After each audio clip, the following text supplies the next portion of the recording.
How to install Airth Split AC Air Purifier for winter. Please note, prior to installation, ensure the cleanliness of your AC's mesh filters. Please remove the Split AC Air Purifier for winter from the cover. It consists of two parts, so be careful not to damage the magnetic tape while removing it. Remove the adhesive paper cover from each of the 4 magnetic tapes, one at a time.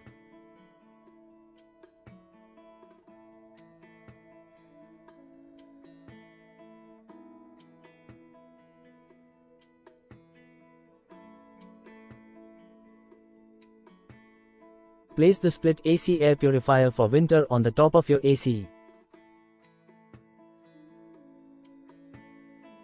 Now, turn on your AC and use the remote to set it to fan mode.